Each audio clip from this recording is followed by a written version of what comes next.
Hello! Today we are joined by Nick Hart, an award-winning singer and multi-instrumentalist who's considered one of the top folk performers of his generation. Not only performing as a soloist with the release of 3 albums, Nick is a reputable Ceilidh performer and caller, previously playing for the Ceilidh Liberation Front and now the frontman of the Nick Hart Dance Band. Nick is also an instrument collector and seller, as well as an actor and much more. And today we are here just to talk about the projects you've got going on at the moment and see where you're at currently in your career. So hi Nick, how are you? Hello, I'm very well, thank you. Excellent. Thanks for joining us for this brief little chat. And I think that we should probably dive straight in and talk about your recent release, which is Nick Hart Sings 10 English Folk Songs. So this came out a couple of weeks ago now, the very end of April, basically. We're recording this in mid-May. Yes, so it's been out for a couple of weeks. It seems to be doing all right. People seem to like it, and I've been saying nice things about it, which is lovely, which is what you want, isn't it? Yeah, no, I absolutely love it. I think that there's something about it that's quite refreshing. I don't know if we get this very much, but it feels like the center of attention in this album are the songs that you're singing. There is no kind of flounce and frivolity to distract away from it. I do think that it's like the purity of the songs. And these are all traditional songs, aren't they? Yeah, they are all traditional songs. Yeah, that's very kind of you to say. I mean, I think that's actually a really nice.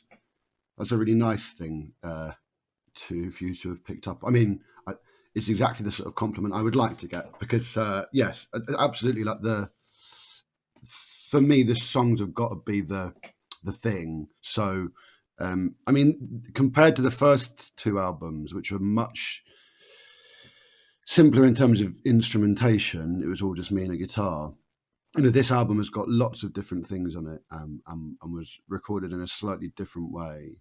But even though there is a broader range of instruments and sometimes the arrangements are a little thicker than they were on the first 2 albums, I think I hope that there is nothing in there which detracts from the song. Do you know what I mean? Yeah, so yeah. the guiding principle is always that it could to only include things if they are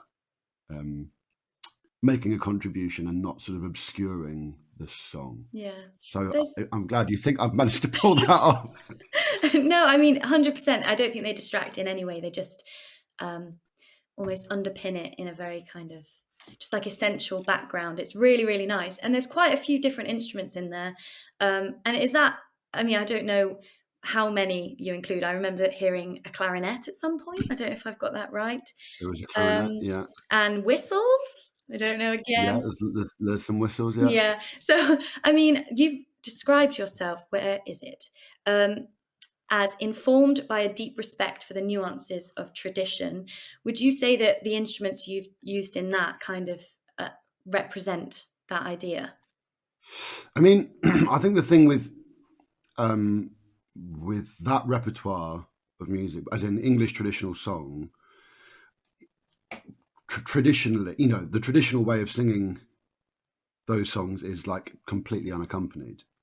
So that's it wasn't really until folk song collectors, at the beginning of the 20th century, started writing polite piano arrangements of folk songs, or then I suppose in the second folk revival when you start to have people accompanying with often with guitars or what other things. Essentially this is, as soon as you start accompanying a song with any instrument, you're not doing it the traditional way, basically. So I think once you're there, I mean, it's kind of a free for all. You know what I mean? I don't think there is a non-traditional instrument or set of instruments to use to accompany it. There are ones that are maybe less conventional, but as far as I'm concerned, as soon as you start accompanying them, you're making a departure from the traditional way of doing things anyway. So you can do whatever you like. Yeah. And going back to the songs, how did you choose the songs that were going to be included in the album? So a lot of some of the songs on this album I've In fact, let me get a copy so I can remind myself of what's on there. Yeah, I mean, a lot of them have been in my repertoire for years. So a song like Henry Martin or Lucy One, I've known and sung those songs for, probably 12 years or something. But then others, I recorded this during lockdown and had kind of the luxury of a really long and protracted period of time in which to do it. So, I hadn't chosen all the songs before I started recording them, for instance, which was, the first two albums where I went to a studio, I knew exactly what it was I was going to record, and we kind of did them in order.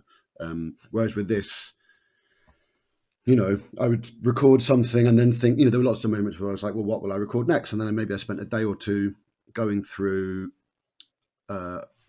collections of field recordings. So, I downloaded a lot of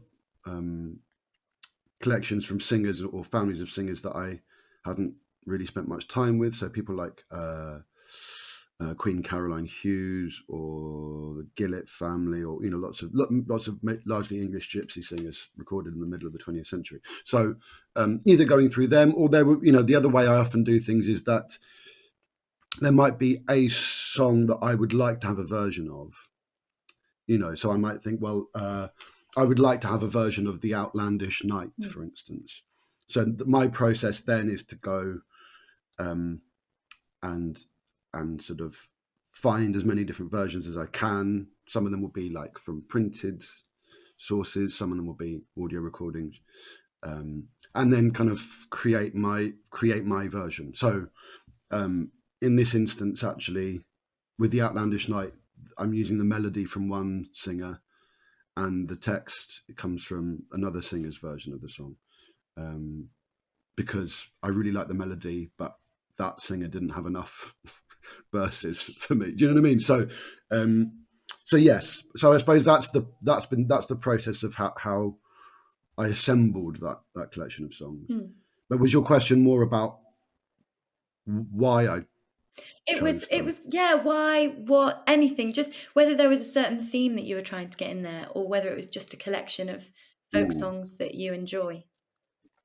I wouldn't say there was a certain theme. Yeah, I'd say it was more the latter. Although, interestingly, like there's a lot of religious stuff in there. There's 3 different carols in this on this album, which I don't know if there was I don't know if that was a deliberate thing, but Subconscious. obviously something piqued my interest.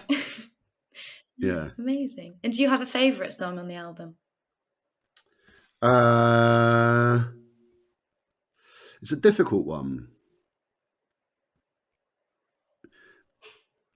In terms of the end result on the recording, there are some I'm more pleased with others. In terms of ones that I really enjoy, that I think are, I'd say a song like Under the Leaves of Life is a pretty remarkable piece of music. It's the oddest, I think, maybe, and most unusual. Although is that true? Lucy One's pretty odd. But yeah, I mean, let's go with that one. Under the Leaves of Life is it's sort of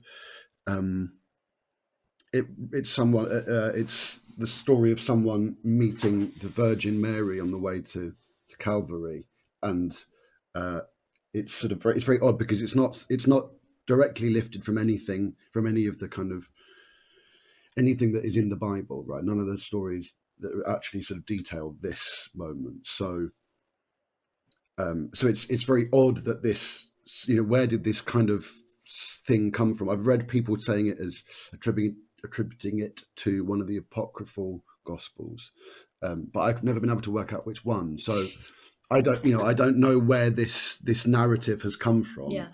Someone's imagination. Is this a sort of instance of Christian mysticism? The idea of this imagined interaction with the Virgin Mary and Christ, and some of the language around it is so odd, and some of the imagery around it is so odd. Like that's an example of why I love these songs, because they're really odd, and you can't quite work out where they come from. That for me is why I keep rummaging around in all this old. You're a fan of the bizarre. Yeah, exactly. Yeah, I am a fan of the bizarre. Yeah, I'll tell I you mean, that. who isn't? It's just they're fascinating. I have to say, I really do love Henry Martin. I don't know Mm, whether your rendition, it reminds me quite a lot of the Sam Lana recording mm, of it. Although Sam Lana's probably a little less in tune, I'd like to say, a little more rough. But yeah, I think there is that the purity in the songs that you've got, and it's amazing how you've achieved it. But that kind of harks back to those. Um, 1900s when you had the old folk mm. singers that inspired that second revolution revival, not revolution. Yeah, so I really like that. And also, That's so actually, true. one thing that I found fascinating, also quite gruesome, was the music video that you made for Divers and Lazarus. um, Mm. a very interesting kind of interpretation of this really old text and the old lyrics, but it was just made me a little bit nauseous when you had all the food being shoved in your face. Yeah, it made you nauseous, did it? Think how I felt when it was actually that actually happened to me, mate. I Oh. mean, I say that I've been complaining about it so much, but actually, it was my idea, and I paid for it to happen. Um, uh, yeah, it was pretty. Yeah, I mean, it was. I sort of wanted to do a video for one of the songs, and that seemed like the right one to do it for. But I think, yeah, it was an interesting process of of arriving at that as the finished product. So um, I think the thing that most people do is that they either do a live performance video, which is great, or sometimes a pretend live performance video where you're miming to the track, which I think doesn't fool me when I see it, and I think is maybe a little bit naff. So for me, and I mean, I'm talking about what other people in the folk scene do, not to be too critical, but I wanted to do something a little bit different, and I was thinking, well, so do we do a live thing?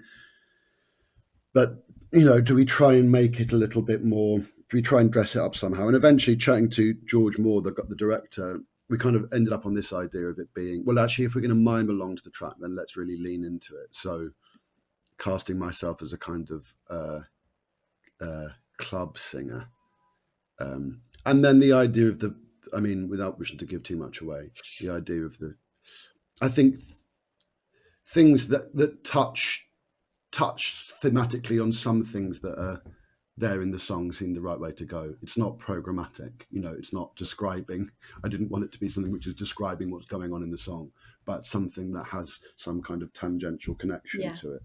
And I think we managed it. I Oh mean, yeah, it's George Moore's great. brilliant. It is. Do you think so? The fact Good. that it I mean, can evoke such feelings of nausea in me, but at the same time, I couldn't stop watching because I was really entertained. It shows that you did do it right. It wasn't like made me roll my eyes. It was genuinely, it gave me a reaction. I'm glad. I'm glad it was worth the smell of synthetic cherry flavoring being stuck in my beard for Yes. a week afterwards.